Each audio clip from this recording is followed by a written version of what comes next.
और महालक्ष्मी सेल्स आपके लिए तैयार है लेटेस्ट कंज्यूमर अप्लायंसेस के साथ। Branded air conditioners, best brands, best offers के साथ आपके लिए अवेलेबल है महालक्ष्मी सेल्स में। एयर कूलर्स जो आपके पूरे घर में ठंडी हवा से आपके दिन को और खुशनुमा बनाए। Single door refrigerator, double door refrigerators, inverter battery, deep freezers, विजी cooler, LED televisions, semi and fully automatic washing machines, water purifier, RO plus UV, आटा चक्की, water dispensers, water coolers, mini refrigerators, सभी appliances बेस्ट ब्रांड्स के best offers के साथ आपके लिए available है Mahalakshmi sales में। कल्याणमधील बालक मंदिर संस्थेच्या प्राथमिक व पूर्व प्राथमिक शाळेतील सर्व विद्यार्थ्यांनी आपला सांस्कृतिक वारसा जपून बुधवारी दीप अमावस्येच्या निमित्ताने बालक मंदिर शाळेच्या नूतन वास्तूमध्ये मोठ्या उत्साहात दीपोत्सव साजरा केला। या प्रसंगी बालक मंदिर संस्थेच्या शाळेतील विद्यार्थ्यांनी त्यांच्या घरातून विविध आकाराचे आणि बहुरंगी दिवे आणि इतर दिवे आणले आणि भव्य प्रदर्शन केलं। कार्यक्रमाचं उद्घाटन नगरसेवक श्यामल गायकर व बालक मंदिर संस्था पदाधिकारी रमेश गोरे यांच्या हस्ते झालं। हिंदू संस्कृतीत दीपाला खूप महत्त्वाचं स्थान आहे आणि कुटुंबातील दुःख टळेल, अज्ञानाचा अंधार दूर होईल आणि दीप प्रकाश देतो त्याप्रमाणे प्रत्येकाच्या जीवनात ज्ञानाचा प्रकाश पडावा अशी प्रार्थना करण्यात आली। दिव्यांच्या सजावटीनंतर शाळेतील सर्व विद्यार्थी आणि पालक उपस्थित होते आणि त्यांनी दिव्यांची सजावट पाहिली। या प्रसंगी बालक मंदिर संस्थेच्या पूर्व प्राथमिक व प्राथमिक शाळेतील सुमारे 650 विद्यार्थी सहभागी झाले होते। या कार्यक्रमाला विद्यार्थी आणि पालकांचा चांगला प्रतिसाद मिळाला। कार्यक्रमाचे नियोजन पालक शिक्षक संघाचे सचिव शशिकांत गवारे यांनी केलं। बालक मंदिर संस्थेच्या प्राथमिक शाळांमधील सर्व शिक्षक आणि शिक्षकेतर कर्मचाऱ्यांनी मोठ्या उत्साहाने कार्यक्रमात सहभाग घेतला आणि कार्यक्रम यशस्वीरित्या पूर्ण करण्यासाठी बहुमोल सहकार्य केलं।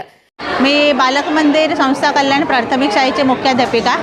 आपल्याकडे दरवर्षी दीप अमावस्येला आपण दिव्यांचा कार्यक्रम आयोजित करतो।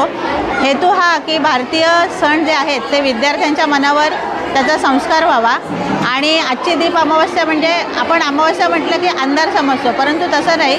अंधारातून प्रकाशाकडे जाण्याचा आजचा हा दिवस, हा ज्ञानाचा प्रकाश सर्व विद्यार्थ्यांपर्यंत पोहोचावा त्या दृष्टीने आणि विद्यार्थ्यांवर संस्कार व्हावे, भारतीय मूल्य रुजावीत म्हणून आपण हा दीप अमावस्येचा सण दरवर्षी साजरा करतो। आपलं यंदाचं हे 7वं वर्ष असेल बहुतेक आणि यावेळेला 450 ते 500 विद्यार्थी हजर होते।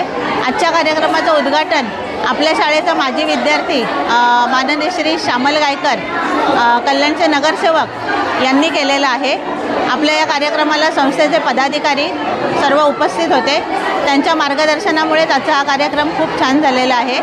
पालकांनाही हा कार्यक्रम दरवर्षी आठवणीने पालक विचारतात कार्यक्रम आहे की नाही, त्यांना हा कार्यक्रम खूप आवडतो आणि आपण जसे आज बाहेर दिवे प्रज्वलित केले तसे मनातून दिवे प्रज्वलित करून एकमेकांविषयी विश्वास आणि सकारात्मकता निर्माण व्हावी त्या दृष्टीने आजचा हा प्रयत्न आहे। नमस्कार, मी बालक मंदिर संस्थेच्या पूर्व प्राथमिक शाळेची मुख्याध्यापिका अनुजा पेठे बोलते। आज दीप अमावस्याबद्दल आम्ही हा दरवर्षी कार्यक्रम साजरा करतो। याच्यातून मुलांना संस्कार मिळावेत की दिव्यांची पूजा आपण केली पाहिजे, हा जो आपला संस्कार आहे हिंदू संस्कृतीचा हा त्यांना मिळाला पाहिजे, यासाठी आम्ही दरवर्षी हा कार्यक्रम साजरा करतो। यामध्ये पूर्व प्राथमिक आणि प्राथमिक शाळेचे साधारण 650 मुलांनी भाग घेतलेला आहे आणि पालकांचा पण सहभाग आहे, शिक्षकांचा सहभाग आहे, संस्थेचा सहभाग आहे आणि ह्याच्यामध्ये आम्ही वेगवेगळ्या प्रकारचे दिवे दाखवतो। त्याच्यामध्ये दगडी दिवे आहेत, जे कणकेचे दिवे आहेत की जे आपल्याकडे पारंपरिक पद्धतीत मंगळागौर किंवा अशा कार्यक्रमांना केले जातात, त्याचीही पूजा केली जाते इथे आणि तेही दिवे इथे मांडलेले आहेत। त्याच्यानंतर मोठ्या मोठ्या दीपमाळा आहेत त्या मांडलेल्या आहेत, त्यासाठी आम्हाला काही संस्थांचं सहकार्यही लाभलेलं आहे आणि अशा प्रकारे आम्ही या वेगवेगळ्या प्रकारचे दिवे इथे मांडलेले आहेत। पणते आहेत, निरांजन आहेत, तेलाचे तुपाचे दिवे आहेत। या प्रकारे आम्ही मुलांना इथली माहिती करून देतो। धन्यवाद। या कार्यक्रमाला संस्थेच्या प्राथमिक शाळेच्या मुख्याध्यापिका कल्पना पवार, पूर्व प्राथमिक शाळेच्या मुख्याध्यापिका अनुजा पेठे तसेच ज्येष्ठ शिक्षिका प्रतिभा मोरे व विद्या घुले, गौरी रानडे यांचं मार्गदर्शन लाभलं।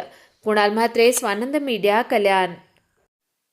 ताज्या घडामोडींसाठी स्वानंद न्यूजला सबस्क्राईब करा आणि बेल आयकॉनवर क्लिक करा।